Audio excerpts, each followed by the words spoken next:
Hi, my name is Nick Delberti, and I'll be doing my video project on stem cell research for Philosophy 101, section number 005. So first, I will be explaining what stem cells are, um, moving into their more positive effects and why people want them to be used more commonly, and then moving into their more negative effects and why people see them as a controversial topic, or maybe why they should not be used, or just why more research needs to be conducted before we make them more common and implement them into our society. So first, as I said, I'll be explaining to you what they are. What stem cells are is a type of cell that comes from either um, embryos at a very early stage, or from more recent research, you can pull them from adults in certain spots of your body. Um, what they have the capability of doing is healing almost anything that could be going wrong with you at the moment. So, for example, say you have liver cancer and your liver is being damaged from the chemotherapy and just from having cancer in general. What you can do is take these stem cells, put them into your liver, and what they can do is assume the form of a liver cell by a process called differentiation and heal your liver back to 100%, basically making a need for a liver donation or transplant just not existent. You wouldn't need it anymore. So, moving on into the more positive effects of what stem cells can do is they aren't just good for one specific type of organ, one specific type of bone. They can be put anywhere across your body. So, say for example, someone had severe burn damage to their skin, just anywhere. What stem cells can do is be placed into your skin and heal them completely. So, they're basically a form of more advanced skin graft in this specific scenario. But then what they can also do is say someone had an issue with like a brain tumor or brain cancer, they can also be placed into your brain to to heal it back to 100%, which is something obviously not easy to do just by normal surgery and transplants and just things like that nature. Um, what Now moving on to more negative effects of what stem cells is and what makes them controversial is where they come from first.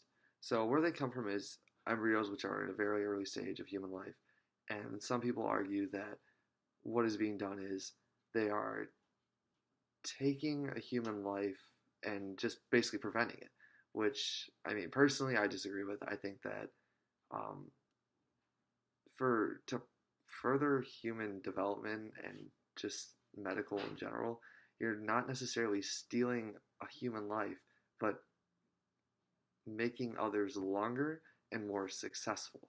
Back to the liver example. Say somebody had an issue with their liver, back to the cancer, it was damaged irreparably, and stem cells weren't available to them. So, as we know in America, a liver donation or just any organ donation is a very hard process. You cannot just have one, like, you got to find a donor, it's just long and strenuous, and certain medical plans don't even cover it, so it's out of pocket and it's going to cost you very much. What stem cells can do is, with the more research and time put into them, it'll bring down the cost and make them more available to people everywhere. So, prolonging human life, making quality of life higher for those people in those situations, and that's what we're looking for as a medical community, making advancements and just trying to make them overall a safer and more common practice. That way, when something like this happens, it's not a one off thing where, you know, only certain people can get it, or it's just more common. Um, Next, moving on to another issue that makes them controversial in the United States and just everywhere in general, is their just overwhelming costs and what makes it why only certain people can afford this or even have it available to them as an option for treatment. Since certain schools like Notre Dame, Loyola, or just any Catholic school across everywhere sees them as kind of depriving human life, almost kind of similar to an abortion, they don't necessarily promote the research on these cells, which makes them a little bit hard to come by in the terms that it's since we're not learning more quicker, the cost of these treatments are staying higher longer.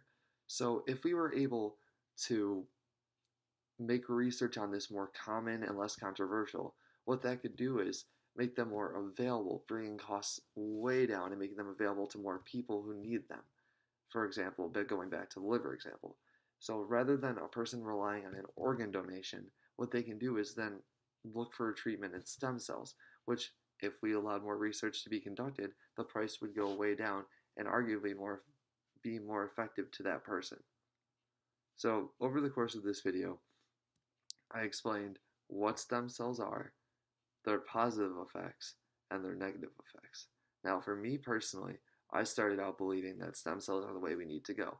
Just in my own mind, the positive effects of stem cells far outweigh the negatives. Just the massive amounts of what they can do if they were made more common and if more was just understood about them. I mean, if you look at a list of everything that stem cells can affect, it's not just your liver, it's not just your brain or your skin. It can be your heart, it can be your stomach, it can be just whatever needs to be repaired. And to me, that just far outweighed any type of negative that was being brought up from people who disagreed with that point of view. Now, after doing all my research and after doing the video, I still feel that way. I think that we just need to make them more commonplace. We need more people to understand what they are, and we need to understand how they work a little bit better. The only thing that kind of opened my eyes a little bit towards like against them was just that overwhelming cost. If we look at how much it costs to have a stem cell therapy treatment, this source comes from bloodjournal.com, and it says that a typical stem cell like therapy or treatment would cost $140,000, and this is back in 2008. So that's not adjusting for inflation or how much price has gone up. And as we know, there has been much research done for stem cells in the last 10, 20 years. So by making more advancements and more research done, this would drive the cost way down. Thank you for listening.